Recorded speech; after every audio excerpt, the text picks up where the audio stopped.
Warm welcome to everybody this afternoon. We're just going through some housekeeping and just a little bit of information about ourselves. Next slide, Jenny.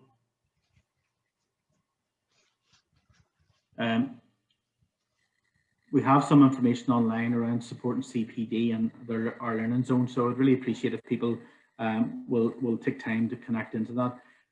Our workshop this morning, the seminar, will be recorded and will be available for other people. So there's lots of previous workshops and seminars online as well. So we will endeavour to get that online as quickly as possible. So we won't necessarily be sending out PowerPoints, but you'll be able to download the information as it comes up. If we could move on, Jenny, please. Okay. So we're going to move then to the introduction. So next slide. We're going to introduce Fiona. You're very welcome this morning, Fiona. And with any further ado, we'll let you proceed with your presentation. Before, I suppose that we have the chat line. So any questions people have, please feel free to use it. We'll have a period after each of the presentations this morning to answer any questions, and then at the end, if there's any further questions, we're happy to take them. So thank you for that. Okay, thank you. Thank you very much for taking the time to join with us today. We really do appreciate it. If I could just have the first slide there, please, Jenny.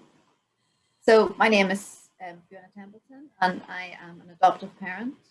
And my research project is entitled My Experience of School, the Perspective of Adopted Young People aged 16 to 21 years.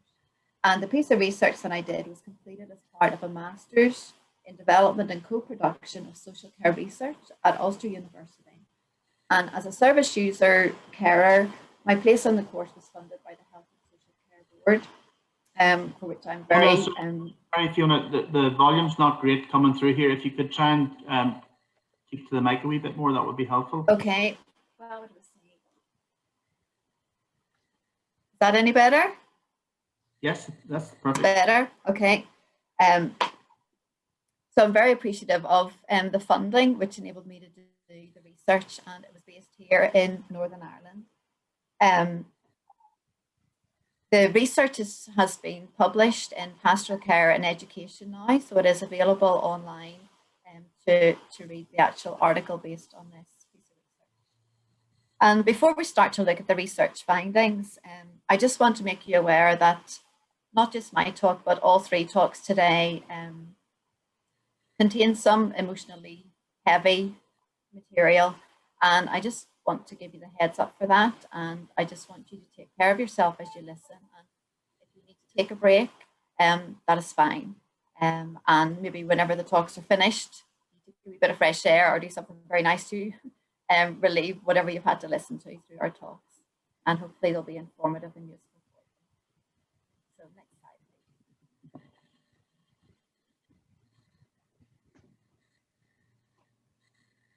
Fiona, your sound has gone completely. Okay. Welcome to the world. So yes, we can hear you now. It's just, okay. It's important. Thank you. So this quotation reminds me of one young woman that I had interviewed, and I asked her, if I said to you school, what feeling does it conjure up? And she answered, it depends on what school. If you're talking about my first secondary school, it would be angry. I would punch every person in that place if I could. I just hate everyone in that school.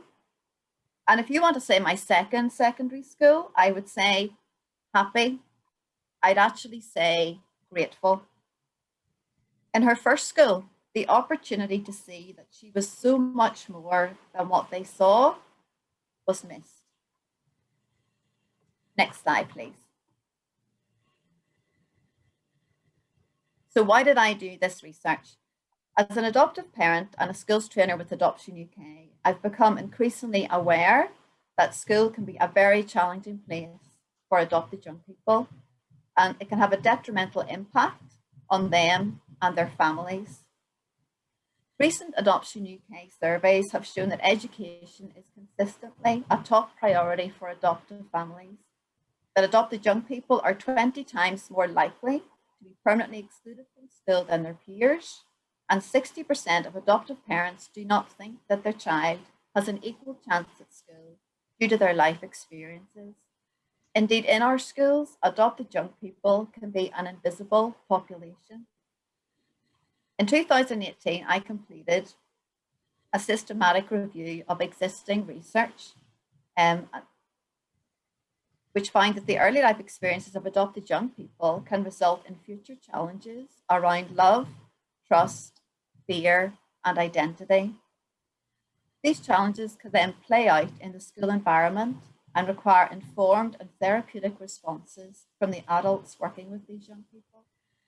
The review also revealed a lack of information on the current situation in Northern Ireland and a need to hear from the adoptees themselves. A draft document entitled Strategy for Looked After Children, Improving Children's Lives was released for consultation in May 2018, with publication of the final document imminent. The document is of note for two main reasons. It was co-produced by the Departments of Health and Education, and it broadens the term looked after to include young people who are care experienced, extending to those who have been adopted. It states, by bringing forward this joint health and education strategy, we are acknowledging that a more targeted approach is required, which takes account of the specific needs of looked after children, their unique in-care experiences, and their post-care challenges. It is an acknowledgement that an extra push is required to address earlier, often very difficult pre-care lives. It's hoped that the findings of this research project will help with the directing of this extra push as the needs of adopted young people become included in new initiatives. Slide, please.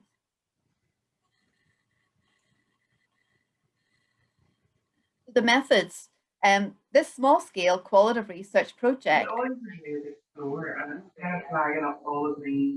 Could someone please go on mute? Thank you.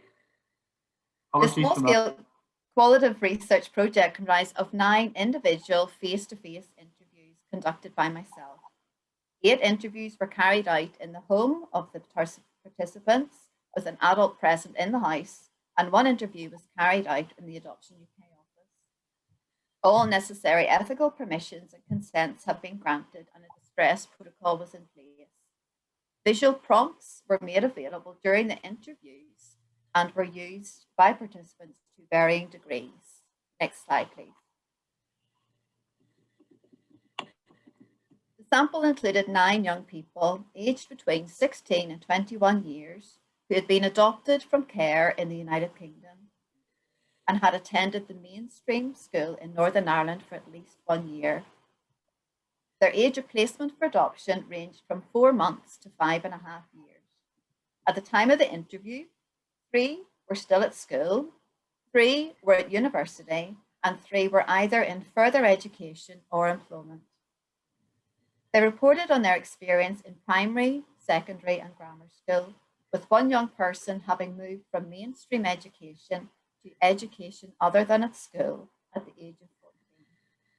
Although small in number, the sample was rich in variety of experience. Next slide, please. The findings, go back one, please. The findings of the research can be reported under 3 main headings: the impact of being an adopted young person, the adopted young person in school, and the teacher's approach. Next slide, please.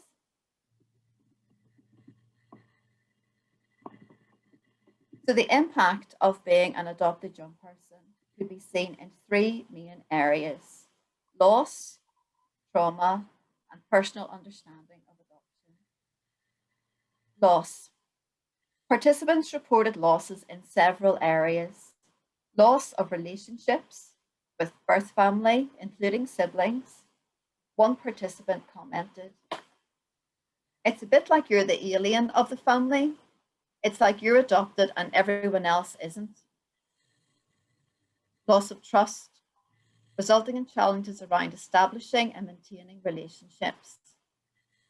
Whenever you're in care or you're adopted, one young person stated. It's like you don't really trust anybody. Can I just check? Can you hear me okay? Yes, it's a bit come and go. I've asked people to turn their cameras off to see if that improves. You don't have the earphones there at all, Fiona? No. Sometimes I can get them. It'll just take me one moment, but it might be worth doing. Is that okay? Yeah, might be. I'll do that quickly. Sorry. No problem. This is what happens in the digital world. we spent quite a bit of time going through this yesterday or Monday, and yeah, on the day there's always difficulties, so bear with us, everyone. We'll try and get this addressed quickly. Again, any questions, I'm noting them down here through the chat, and we can present them back to our presenters this morning.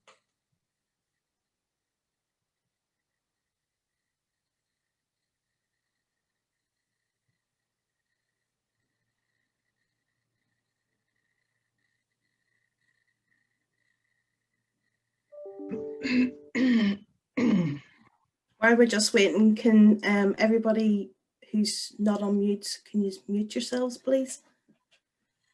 I'm nearly ready. Sorry, apologies for this. Oh, that's an awful lot better, Fiona.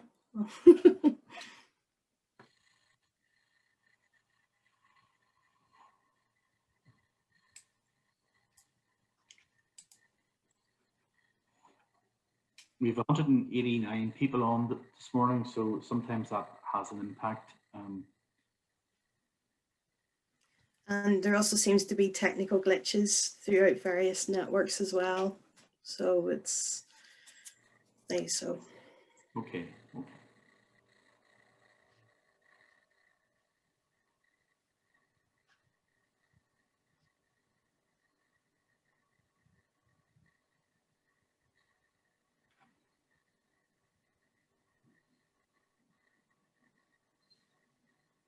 How's that?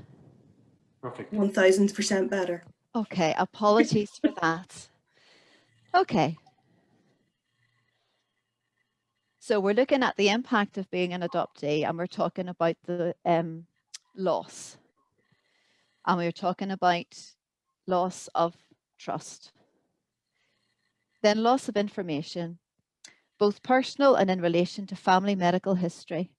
A 21-year-old participant revealed, still to this day, I wonder if my mum had more kids after me, which I don't know about. Loss of control over their own lives, as others have made decisions regarding their future without consulting them. One young person comments, you could have principals, doctors, teachers, parents, social workers talk about you. They're making decisions for you and you don't have a choice at all. So I'll just take a wee glass of water.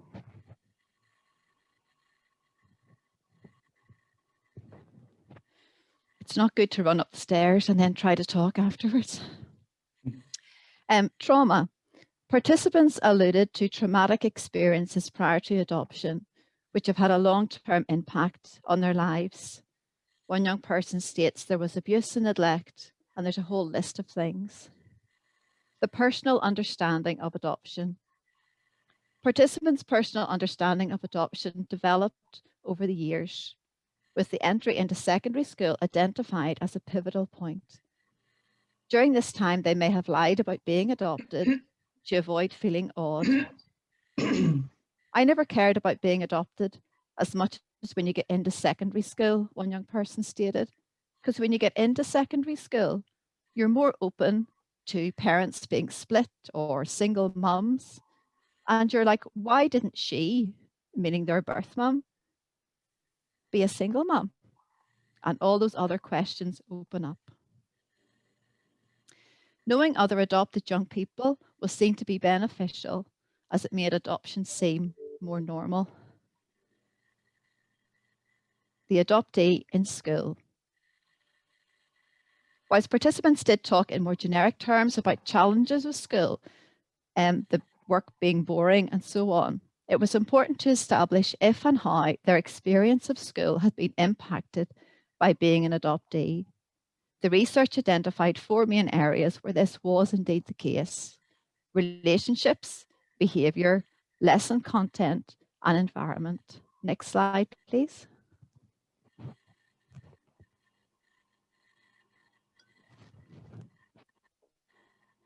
For all the young people interviewed, the quality of their relationships in school was a key indicator of their overall school experience. Whilst two participants reported no difficulties, challenges around friendships and relationships in school was a common theme for the remaining 7 participants. 3 participants very clearly saw these challenges as a direct result of the loss and trauma they had suffered in early childhood. Managing lots of relationships, maintaining friendships, and repairing fractured relationships were identified as being particularly difficult. Next slide, please. Behaviour. Behaviour was an important theme in the interviews, with 4 participants reporting negative behaviours, which resulted in them moving school in or at the end of Key Stage 3, years 8 to 10. Behaviours reported included fighting, arguing with teachers, being the class clown, and damaging property. One participant describes their behaviour in year 10. They said, for about half the year, my behaviour was quite horrific, as in physical altercations every couple of days. Another remembers, my mom was in and out of school every day for me being bad and getting detentions, and I had suspensions and everything, but there was problems there. 2 participants who reported the most extreme behaviours saw a clear link between their early life experiences and what was happening in school, with one participant referring to their behaviour as the signs of trauma. When talking about their behaviour, these participants viewed it as something that required understanding rather than punishment. They did not expect the behaviours to be excused, but they did expect support and guidance as to how to manage their behaviour in a more acceptable way. One participant states, teachers never asked why. They never wanted to know the reason. I was so upset. They always assumed I was being a brat. So that led me to go mad and constantly argue and argue even more. Next slide, please. Lesson content. Whilst most participants reported adoption being explicitly mentioned in subjects such as RE and child development, this was not seen as presenting a difficulty. The challenging material came in a more subtle form. 5 participants identified lessons on life story or the study of genetics as particularly sensitive, with questions being asked that they simply did not have the answers to. One participant recalled a homework about her life story at secondary school. She says, there was a big argument with my mum about the homework because it turned into her having to tell me everything about adoption and her having to say, actually, I don't know quite what you read when you were born. Regarding material being covered in class, there was a general consensus that amongst teachers, there is no awareness of the sensitivities of an adoptee. Next slide, please. The environment. Managing the school environment posed challenges for several participants. Crowded school corridors, being constantly surrounded by people, the feeling of being locked up and feeling more comfortable in a particular chair were all reported.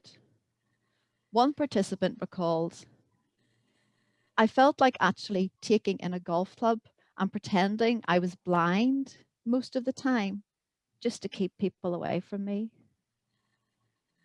Some participants developed their own way of coping, for example, bringing in books to read to avoid interactions with others, holding back when the bell went to avoid packed corridors, or going to a room at lunchtime rather than the playground. One participant went to play the piano rather than go to class. What was very clear was that the extent to which the impact of being an adoptee affected their experience of school depended on how the adults around them responded to them. Next slide, please. The teacher's approach. Of the 9 participants interviewed, 5 had moved school due to issues around behaviour or a perceived lack of understanding of their social, emotional, and behavioural needs. 4 found the move to have a positive impact on their experience of school. The main reason for this was the approach of the teachers and the culture of the new school. Participants who had previously reported extreme behaviours, multiple detentions, suspensions, and a cycle of negativity subsequently recorded settled behaviour, academic success, and positive relationships with teachers and peers, all which greatly impacted their self-esteem. A controlling and punitive approach in school was seen to be ineffective and degrading. What worked for these young people was having teachers who were informed, empathetic, and supportive. They benefited from having adults around them who understood the challenges they faced and who worked with them to provide strategies to overcome the issues. This approach needed to be ingrained in the culture of the school, with good communication essential. The opportunity to repair fractured relationships between peers and teachers was a key ingredient to helping participants to move forward. Next slide, please. So now looking at the findings of the research in terms of the knowledge that's already out there on the impacts of trauma. Whilst relatively small scale, this qualitative study is rich in variety and experience and gives a necessary insight into the perception of adoptees on their experience of school. The findings correlate with the recognition of the Department of Education that care-experienced children tend to struggle with the demands of school, and they do much better in some schools than others. The experience of loss can make navigating future relationships challenging for adoptees, as well as having a huge impact on their sense of identity. This echoes the findings recorded in the narrative review. Whilst adolescence can be a perplexing time for any young person, Keck highlights that for an adoptee who may have experienced trauma, grief, and loss, the creation of a new identity will be even more complex. Adoptees benefit from knowing that it is okay to talk and be curious about their birth family.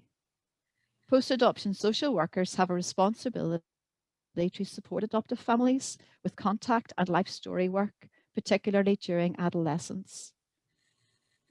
The long-lasting impact of developmental trauma is now well documented. Ballmer summarizes, trauma and loss adversely affect the brain. The damage profoundly affects a child's emotional and social development, which can seriously impede their ability to learn and make sense of the intentions and interactions of others. The challenging behaviour reported by several participants also correlates with the findings of the review. Forbes states that as a result of developmental trauma, the nervous system is hardwired at an elevated state. And these challenging behaviours are demonstrative of the internal, chaotic world churning inside. This rings true with the belief of the participants that whilst their negative behaviour should not be excused, it should be understood rather than punished. For some participants, the magnitude of trying to cope with the school environment itself left little in reserve to manage the multiple relationships, not to mention the workload. The Department of Education recognises that traumatised children have a sensitised alarm response, which overreacts to all kinds of verbal, non-verbal and sensory triggers. This means that seemingly minor threats can cause dramatic changes in behaviour. Ballmer explains that trauma-affected children can collapse emotionally when they feel overwhelmed or stressed. It does not take much for them to quickly unravel. Even minor stressors can trigger this response. For example, someone brushing past him, someone looking at him. How the adults respond to such incidents can cause them to escalate or de-escalate.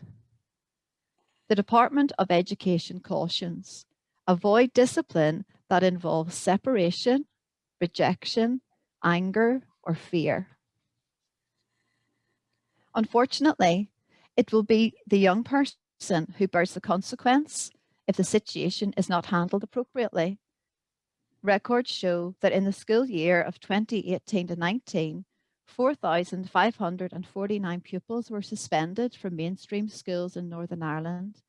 The main reason for suspension, counting for 2,321, was persistent infringement of school rules. Next slide, please.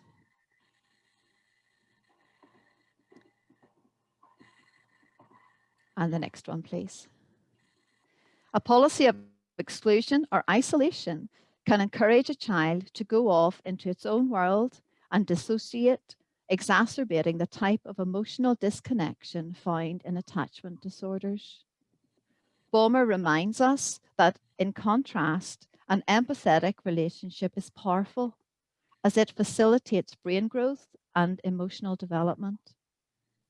Whilst there's no easy way to know how many of these suspended pupils were adopted, it must be questioned as to whether this approach is beneficial to any young person for persistent infringement of school rules. With all that is known, why do some adopted young people still have to function in controlling and punitive school environments? Why do they have to struggle on a daily basis because adults around them are uninformed, lacking in empathy, not offering appropriate support? In the words of the strategy for looked after children, our challenge is to provide tailored support to ensure that they have a positive and engaging learning experience through which they will reach their full potential alongside the rest of the school population. Next slide, please. So just some recommendations. In light of the findings of this research project, the following are some recommendations. For education, training on the impact of developmental trauma and how it can impact on a child in the school environment for all student and established teachers. Review of school discipline policies in the light of the findings. The Education, Training and Inspectorate to include a report of how attachment aware a school is following their inspections. Having an identified advocate for adopted young people within each school. Next slide, please. For health and social care, training of social workers in the delivery of life story material, ongoing training.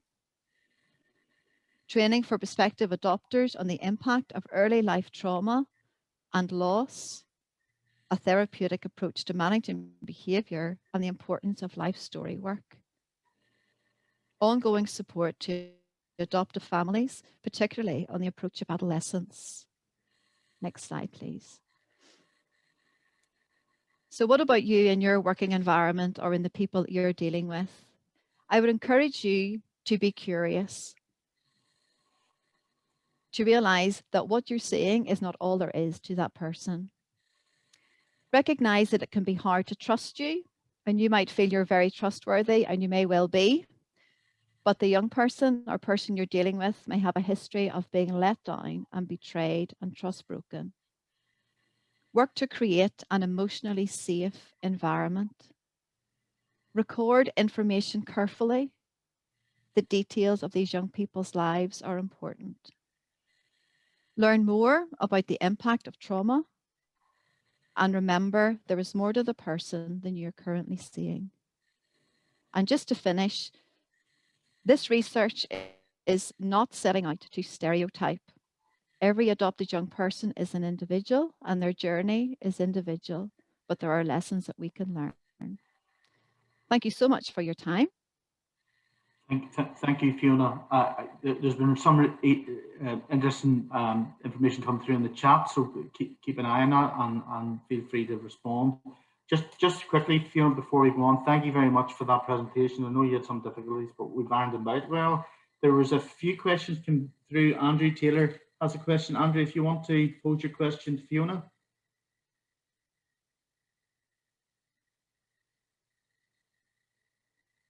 Was Andrew there?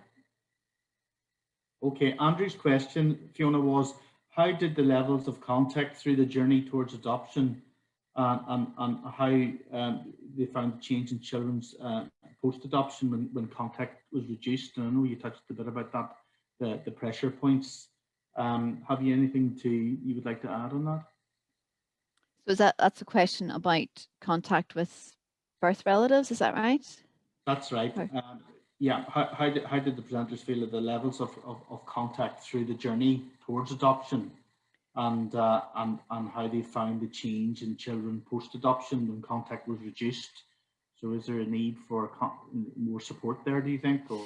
Well, I did not ask them anything specific about their contact arrangements, so I couldn't answer that specifically.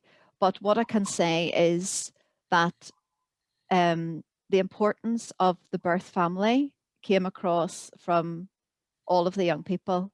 And it wasn't necessarily that they wanted to see them or meet up with them. Each individual felt differently about that. But what was important was that they were not forgotten and they were acknowledged. Absolutely. Thank you, Fiona. Nahid also had a question around, is it adopted or foster care children that are feeling less accepted? I don't know if you have a view on that. Again, I wasn't speaking to any young people who were fostered. I was just speaking to these young people who had been adopted. And maybe that's referring to that entry into secondary school where some of them would have maybe lied about being adopted. I think most young people want to fit in, and anything that makes them feel as if they're different can be a huge challenge. And I suppose it's up to the adults around the young person to help them meet others who are like them, and also to help them process ways in which they maybe are different, and to see how really we're all different in different ways. Thank you, Fiona. And I think we have one final question from Teresa Nixon around recommendations for ETI. Are you there, Teresa?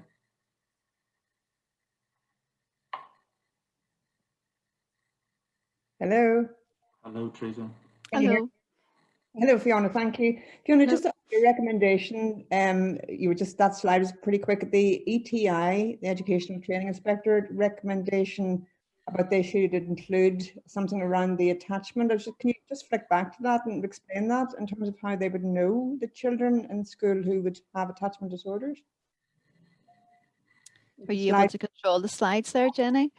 The one on education, just. So recommend, yeah, that one there. So,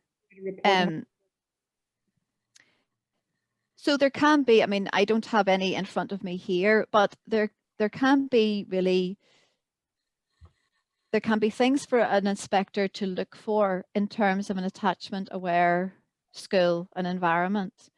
And it's not necessarily that the inspectorate is aware of children within the school who have challenges around attachment. And those children, that's not just adopted young people who may have those challenges. They can be found in many different young people for many different reasons. Mm-hmm. But I think for the reason I have that there is that for adoptive parents, it is very difficult to know whether a school is informed in issues around attachment and trauma or not. And even going to open nights and talking to people, it can appear that there is a bit of knowledge there, but actually the culture of the school is not conducive to helping young people who have challenges around attachment. But there are other organizations, for example, trauma-informed schools, who can help a school put things into place which can be seen or could be recognized by an inspectorate to, to help it be. It's not something that's easily measured, but I think it can be to an extent. I suppose the key indicator is whether the school has included trauma-informed practice in their training of teachers, so that they will understand. But that might be part of it. A one-off training would not be sufficient, and if it became a tick box exercise of just that, then it would be pointless. It's more the culture of the school. What happens? What does the behavior policy look like? Is it solely punitive? What is in place to help young people when they are feeling emotionally overwhelmed? Is there a place for them to go? Is there an understood procedure to allow them to have space in order to regulate themselves? These things can be in place and can be seen. It's not simply a one-off training. It needs to be embedded in the culture of the school. Understand that. Okay, that's helpful. Thank you. Thank you, Fiona. I know there's continues to be good discussion on chat, so keep that going, people. I think at this stage we will move to Elizabeth Lyttle. Elizabeth, you're very welcome this afternoon. So whenever you're ready. You're on mute, Elizabeth. There we are. Okay, thank you. Yeah, my name's Elizabeth Lyttle. Like Fiona, I'm a service user graduate of the Master's Research Methods Programme. And for my research project, I focused on adoption disruption or breakdown. I would use those terms interchangeably. I'm an adopter also, and I have some experience of disruption, but I also worked for 12 years for Adoption UK, supporting adoptive families who were facing extreme challenges and sometimes breakdown in their adoptions. Next slide, please. I suppose adoption is one of those topics that can evoke the deepest of emotions. It certainly is the stuff of dreams and expectations and hope, but equally it has been and still is for some the stuff of secrets and shame. Whatever you think or feel about adoption, it remains a means in this country and in many others of providing permanency for children unable to grow up within their own birth family. The decision to grant an adoption is, of course, life-changing and affects many people in profound ways, some positive, some negative. So I guess those big questions keep on needing to be asked. Does adoption provide a good outcome for children? Does our current adoption practice serve all the players involved well? So what does the research say? Next slide, please. A literature review published in 2019, which is the third title on the screen there, concluded that adoption still provides a legitimate model for the alternative care of children if undertaken within a rights and ethics framework that emphasises children's best interests. It found that adoption introduced a major positive change in adopted people's life trajectory. However, it also found convincing evidence that pre-adoption adversity, for example, abuse and neglect or multiple separations, may have substantial short and long-term negative consequences for children's development. As far as adoption breakdown is concerned, research in England and Wales published in 2015 by Julie Selwyn and her team, that's the first title there, found the rate of adoptions likely to disrupt was small, 3.2%. But they also found that approximately 25% of adoptions encountered serious difficulties. There's been very little qualitative research carried out that gives an in-depth view of adoption disruption. So the aim of my small study was to capture the voice of families in Northern Ireland who had a lived experience of a disrupted adoption. So how did I go about the research and who did I talk to? Next slide, please. In my study, I defined adoption disruption as a breakdown in the family unit resulting in the adopted child leaving home prematurely and entering the care system in Northern Ireland for 3 months or more. An adoption order had to have been in place for at least a year, and the disruption to have occurred no more than 8 years before the time the research was carried out, which was in 2019. Following the granting of ethical approval, Adoption UK helped with recruitment and 13 families volunteered to participate. Most of the families, as you can see there, were adopted from the care system in Northern Ireland, a few from other UK countries and 2 from abroad. Next slide. I looked at the disruption of 11 individual children and 2 sibling groups. And as you can see there, the most common age at disruption was 14. Next slide. 7 children had lived 13 months or less with their birth family, 7 between 2 and 3 years. 2 boys didn't leave their birth home until they were 5.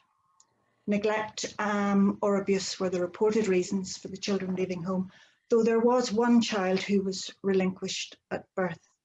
Next slide. That child and a sibling group only moved once. Half the children had lived in 1 stable foster placement for a significant period of time, but there were a few children who had multiple moves, including 1 child who had experienced a failed adoption placement. Next slide. So what age were they when they were placed for adoption? 1 child was placed at birth, 4 around their 2nd birthday, 4 around their 3rd, and 7 children were between 5 and 8 when they moved to their adoptive home. Next slide. I interviewed 7 couples and 6 sole parents, and my aim was to gather parents' views on these 5 core areas: the challenges faced in relation to the child who left home, the impact of dealing with these challenges on family life, the reasons for the disruption as perceived by the parents, the input of social services before, during and after the disruption, and the issues related to having an adopted child in care. Next slide, please.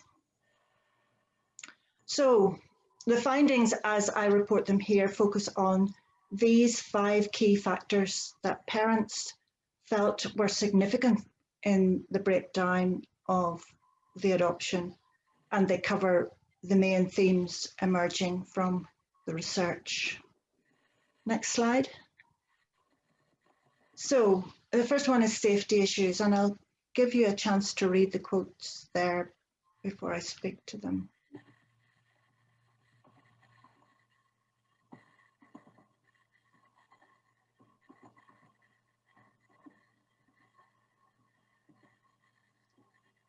The safety of the children, but also of other family members, was in the end the most urgent issue for families.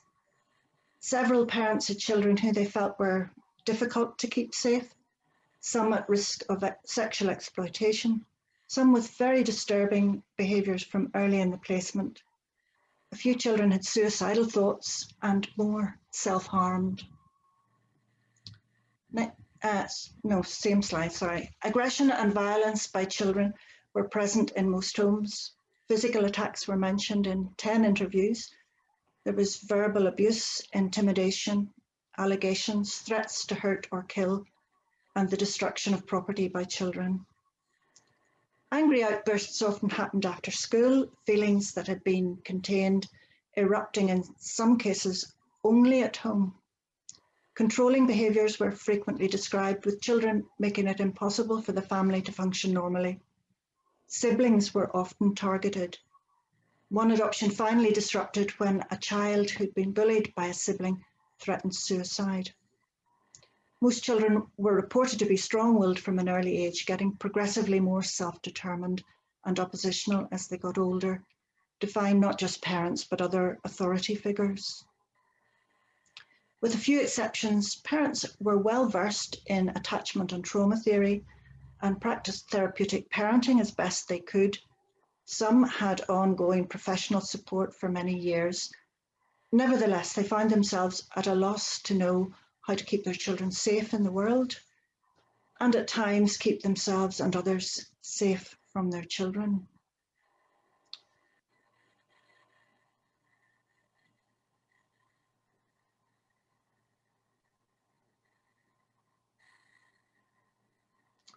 Support networks disappeared as challenges became more intense. Parents tended to hide the reality of home life from family and friends because of guilt and shame, fear that family would be dismissive or disapproving, that the child would get a bad reputation, that it was beyond family to help anyway. They often felt a need to protect family from worry and hurt and harm. And in the end, neighbours tended to keep their children away and community supports dried up.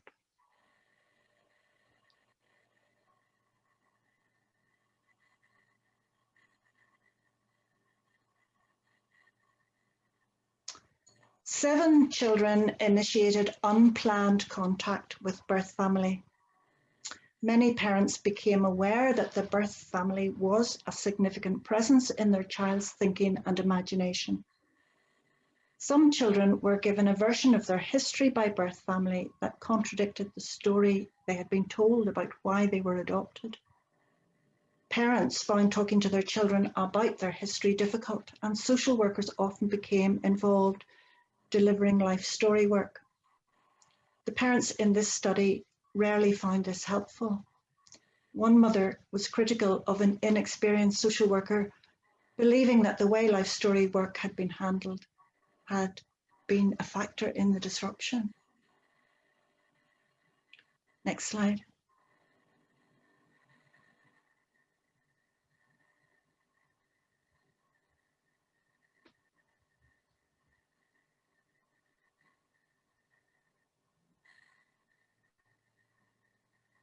Both adoption and other children's services came in for a lot of criticism.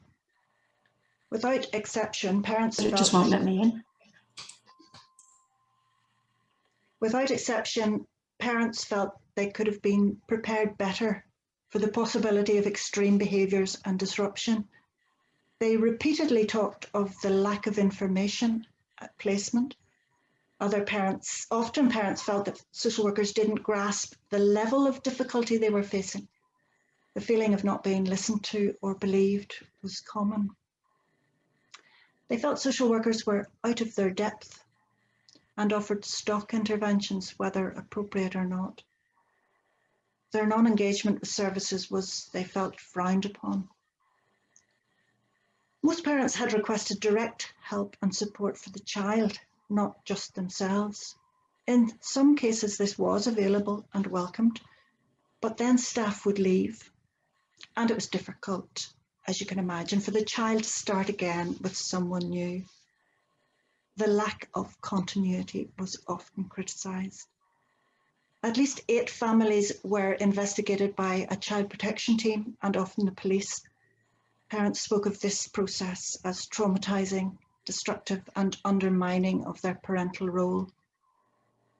One of the strongest themes in the study was parents' feelings of being judged and blamed by social workers and other professionals, but particularly those outside the adoption field who were more used to working with birth families. Parents reported a lack of adoption knowledge and experience, insight and empathy. Once the child was in care, it often seemed to parents that social workers' focus was solely on the child and their views were disregarded. Parents felt this approach undermined their relationship with the child, which they wanted and expected to continue. While there was often praise for individual social workers, the experience of most parents was that the intervention of social services created additional stress in a situation that was already overwhelming. Next slide.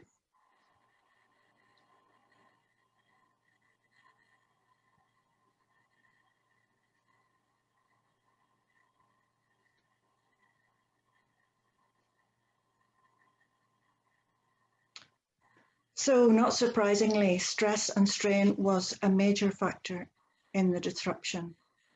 Parents had very little respite and were worn down, a number on medication to treat stress and depression.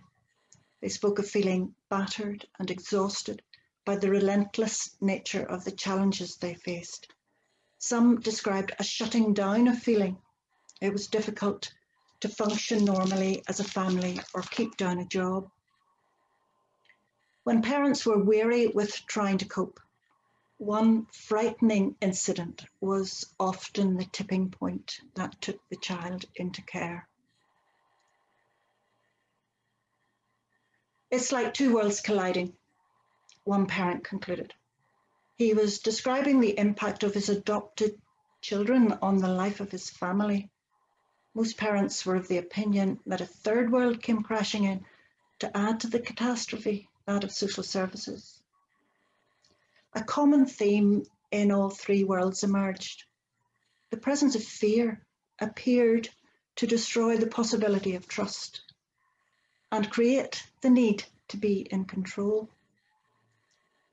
It's widely accepted that trauma-experienced children develop fear-based adaptive behaviours to survive the hostile worlds they live in. Resistance to trust and a need to be in control are two such behaviours often found in children who go on to be adopted. Parents in this study reported experiencing extreme forms of these behaviours in their homes. Fears for the safety and well-being of their children was the focus of these parents, often from early in the placement. Many also came to fear the children themselves. Caught up in their children's trauma, parents appeared to be traumatised themselves. Disappointed, often angry at the approach and interventions of the service providers called in to support, many parents quickly became wary of social services, afraid of social workers misinterpreting situations, afraid of losing their children, or of losing their role and influence in their children's lives. Trust in these circumstances became impossible. Generally, parents perceive themselves in a poorly resourced and often incompetent system whose purpose seemed to them to be to scrutinise for shortcomings, if not for fault. A system operating, it seemed, within policies and procedures so risk-averse that there was rarely a place for adoptive parents and social workers to work together as equal partners for the good of the child in need or in care. Neuroscience, attachment and trauma theory give us the hope that if traumatised children over time can experience an enduring sense of safety in close relationships, their fears may subside, trust develop, and the need to be in control reduce. Our helping services, both statutory and voluntary, claim, of course, to operate on this same foundational principle that safe, trusting relationships are key to offering and receiving help towards healing and positive change. Putting this principle into practice is a complex and difficult business. It requires an alertness to the presence of trauma in those we seek to help, but also a mindfulness of our own individual deep-seated fears that can affect our practice. And not only these, we must surely pay attention to the systemic factors in our organisations that hinder rather than promote effective support. So let me give you just two recommendations based on what the parents in this study said. They wanted honesty and openness at all stages of the adoption process. At preparation, an honest account of the lifelong implications of taking on a traumatised child, full information about the child at matching, an open and honest discussion about what support is likely to be available for the family and for the child, and evidence, if any, of its effectiveness. They asked for competent and trauma-informed workers who treat families with kindness and dignity, listening to and believing them without judgment, who will make careful and knowledgeable assessments in consultation with parents, who will work in partnership with parents in the planning and execution of support, who will stay with the family throughout their adoption journey, if possible, as a support and an advocate. Next slide. I leave you with this slide, a definition of trauma-informed services from the review commissioned by the Safeguarding Board for Northern Ireland. It's published in 2018. I'm sure many of you may be familiar with it already. I guess the challenge is to take the vision and translate it into practice, not just in adoption, but in all our helping and protecting services. Thank you. Elizabeth, thank you for that very powerful presentation, and it has attracted a lot of discussion on the chat. There's no specific questions coming through. I'm happy to take some of those. They're very clear, sobering messages here around not only social work workforce, but the systemic approach that we manage around the trauma-informed practice, awareness, getting the right culture within the school system, and the partnership that's really needed to support parents. So thank you for that. Has anybody any questions we want to ask Elizabeth at this point, or happy to wait until the end of the next presentation? No? Okay. We'll move on to oh, sorry, Elaine has maybe come back. Bear with me here. Yeah, just agreement with Avery's point, which was a really useful point there. The whole system for care, experienced children, stroke adults, is suffering from short-term mindsets, which, I'm just trying to read this here, which works against continuity, relationship-based practice, and step up, step down models of support and service provision. I think that's a very important point. At this stage, we will move on to our next presenter this morning, or this afternoon. A warm welcome to Laura Butler, who's a social worker in the family placement team in Northern Health Social Care Trust.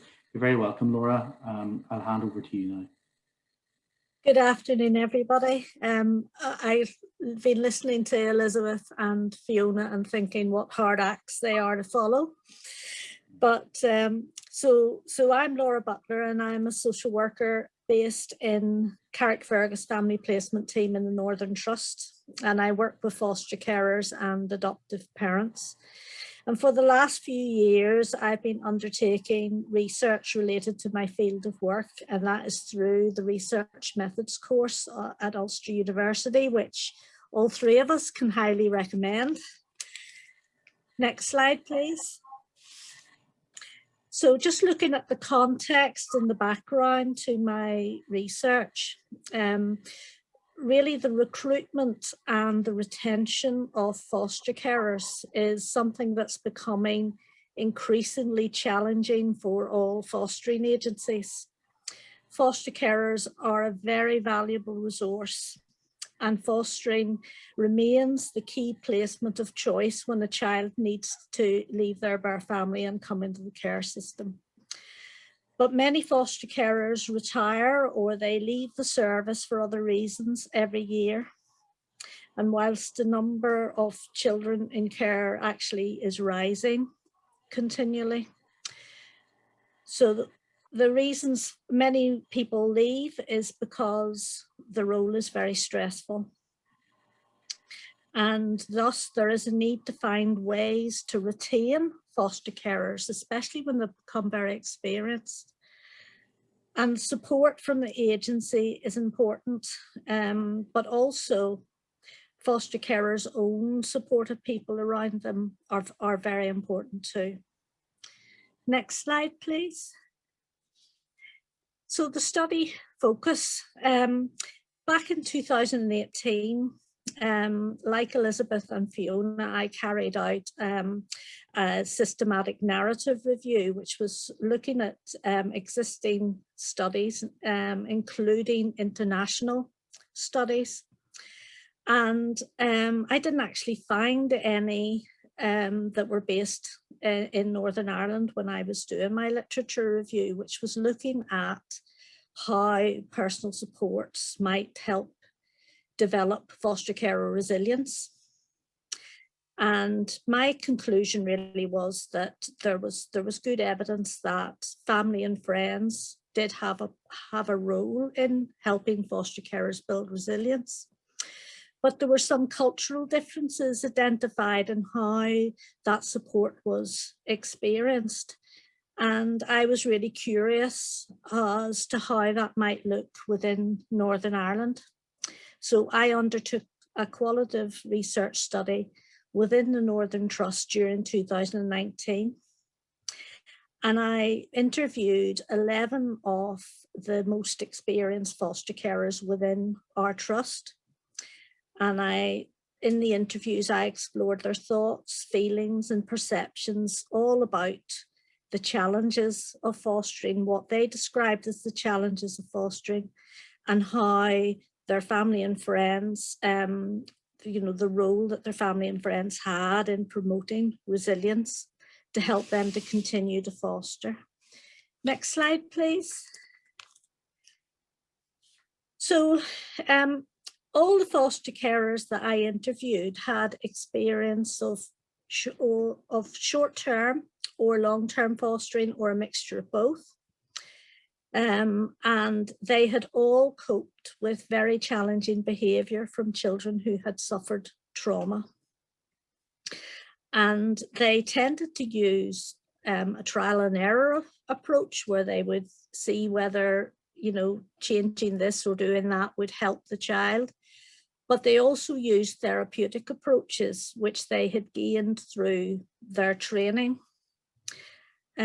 Living with the children who were experiencing trauma could in itself be traumatizing. But all the foster carers that I interviewed expressed a determination not to give up on the children. And there's a quote there from one of the foster carers who says very clearly that it just depends on how you look at your role. I look at it as providing them with as normal as family as what I would have had. And that wasn't about sending them anywhere every time they caused a bit of disruption. Next slide, please. So the findings, all the foster carers were motivated to protect the children's well-being and their confidentiality. They would experience upset themselves if they realized they had missed cues from a child, where the child was upset about something, and if they had missed that they would really feel terrible about that. And all partings with children, even happy ones where the child was going on to their permanent home, or they were returning to birth parents when problems had been sorted out, these would always have an impact. These would be upsetting. But placement breakdowns were extremely traumatic, and they had a direct impact on the foster carers' ability to maintain their resilience. It really did impact very hard. So next slide, please, Jenny. So, so some very experienced families became very self-reliant, and they tended to deal with challenging situations by themselves. Some foster carers found that the professional interventions could re-escalate situations that had calmed down, or maybe just weren't effective. And some foster carers thought the professionals actually relied on their self-sufficiency, and that wasn't fair. They felt that, if they rang up and said we're having difficulty, that it could be a couple of days before somebody responded, and they felt, you know, that that isn't fair. Professional support wasn't the focus of the study, but as I was talking to the foster carers, they would speak either very positively or alternatively quite critically of professional interventions. At the same time, individual practitioners could have a very beneficial effect, or unfortunately, a very detrimental impact on the foster carer's motivation. So one individual professional could have quite a bit of power.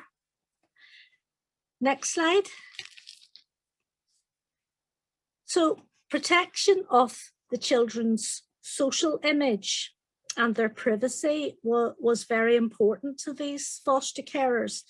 And that meant they were unlikely to confide in friends and family about stressful situations and challenging behaviour. They didn't want the children to be labelled. They didn't want them to be seen, perceived in a particular way. They didn't feel that was fair. And support from friends and family was only seen as beneficial and effective if the supportive people understood the fostering role and placed value on it. If they didn't, their support didn't help. And family and friends did not always recognise the additional responsibilities that fostering brought. And they might have expectations of their family member or their friend that couldn't be fulfilled because they were fostering. And unfortunately, some of the supportive people distanced themselves and they didn't want to be involved. And some foster carers actually experienced negative reactions to their family and their friends because they were fostering. Next slide, please. So here's two quotes that kind of illustrate the less supportive responses that people received. The first one, you know, we could never turn to her to support. It was like we went into this on our own and we found that you could never discuss the children with her. And the second one is you know, a foster carer whose husband died, and her family and friends just expected her to give up and didn't appreciate how important fostering was to her, that it was a vocation. So there was often an attitude at times that people described to me that when they tried to talk to a family member about how difficult things were, that they would get a response like, well, you got yourself into this, and that would make them feel very let down. So next slide. This is the balancing act. All the foster carers had their own children, and some fostered a number of children at the same time. And protecting everyone in the household from extreme trauma-based behaviour added stress to the fostering role. Sometimes children were at risk from physical injury from the traumatised child's behaviours. The impact on other children could be discreet, though. So at times it could be some sort of intimidation, bullying, possessions taken, or indeed, in some cases, a child in the family could receive very distressing confidences from the child who was fostered. Foster carers experienced the internalised trauma of children to be just as concerning as any physical violence or extreme verbal abuse. One foster carer described how stressful and distressing it was when her foster daughter went into a downward cycle of self-depreciation and acute anxiety. Balancing the needs of very different children who have all been traumatised was challenging, one young person internalized trauma and self-harmed when her foster carer's attention was taken up by younger, very needy children. Foster carers recognized that their own children had made sacrifices in giving up favourite family routines, for example, to accommodate the foster children's needs. Some foster carers' children did not understand their parents' motivation to bring other people's children into their home, but many children of foster carers were actually very involved, embracing the role completely and becoming good advocates for fostering. And some of those children went on to foster themselves. The birth family of foster children could impact on the foster family, often via telephone or social media contact with their child in a way that upset the child. The proximity of birth family to the foster home could be a factor in increasing the potential for interference. But when a contact visit was missed, the child would feel an even greater sense of rejection if the parent had only a short distance to travel, or indeed was observed by the child in the community when they had said they couldn't come to contact because they were unwell. Some foster carers developed a positive relationship with the birth family through empathy and respect for the parent's role in the child's life. In all cases, foster carers were able to help children understand and accept their parents as they were. And the final slide, Jenny, thank you. So really my conclusions and recommendations are that it's very important that we recognize the value of people with insight into fostering. And it's important to promote naturally occurring support for foster families. We need to encourage networking between foster carers right from the beginning when they're recruited. We need to recognize and seek ways to address the unique stresses of fostering. Foster carers found creative support from team assistants very helpful, but on occasions this was abruptly withdrawn, and that could have a detrimental effect. So if a service is going to be taken away, if that could be done gradually so that the foster carer and the team assistant can look at other avenues of support, that would be so much more helpful. And then ensuring that the means to report deteriorating relationships with professionals is accessible and effective is important. Because often the foster carers I spoke to, they maybe were having a difficulty with a particular professional, and they felt they'd no voice. They felt they couldn't say anything. And then explore the promotion of connectedness where existing shared interests may assist matching between a child who needs a foster placement and foster carers. If they share an interest, that can really promote the child's stability in that placement and promote positive relationships between birth parents and foster carers, but also be mindful of legitimate concerns about contact and how it's affecting a child, and listen to the foster carers when they're explaining what they're concerned about. Okay, that is the end of my presentation. Thank you all very much.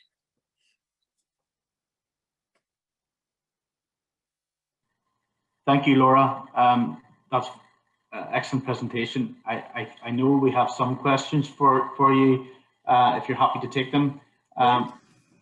Avery Bowser, you have a two-link question for Laura, if you want to go ahead and ask her.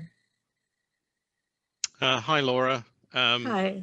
Sorry, I'll just actually go back to my own question there. Yeah, it was just two linked things for me. You know, in a way, do we do enough to back foster care's parenting? You know, in the sense that do we parent well enough as a team of foster carers and professionals? And linked to that, so when there are disruptions and breakdowns, do you think sometimes there's a tendency to jump to sort of, well, what was wrong with the foster carers' parenting here? Unfortunately, I think that can happen very easily. I think, you know, it is very easy to assume that something wasn't happening correctly in the foster home, and that may not actually be the case at all. I think we need to be more inquisitive and less adversarial in how we make our assessments sometimes. And I think we do need to promote those working relationships. I mean, some of the working relationships that were described to me when I interviewed the foster carers were excellent. They were really good. People spoke very highly of particular social workers. It's just unfortunate that they also spoke very critically of others. And that's the sad thing. And I think we need to work on what is positive and what works. But yes, definitely, I would agree with what you're saying. Thank you, Avery. I mean, just some of the chat this afternoon is around the powerful insights emerging from today's research across the three presenters. So thank you for that. Another point, Nuala Smith is saying that the importance of the children's view in relation to placement breaking down is essential going forward in terms of learning. So a really strong response to the presenters today. So thank you for that. We're happy to take, there's more questions coming on here, so bear with me. This is moving too quick for my cursor. Bear with me. Yes. There's one from Ashley O'Connor. Yes, thanks, Laura. I think it's so important to promote a better relationship between carers and birth parents. Sorry, it's just skipped past me here. Particularly around understanding and empathy for birth parents while listening to the concerns regarding contact. So often children are caught in the middle of what can be, right, this is going off me. Right, yeah, this is better. I've just found how to make it bigger. So the point there is about listening to their concerns regarding contact. So often children are caught in the middle, which impact on the stability of the placement, and establishing links with other carers has been something that seems to work well. So I think that partnership working is really, really important in terms of coming across today. And impacts across both education and within social work, and back to foster parents and adoptive parents. Any other questions before we There's proceed? one from Ashley O'Connor.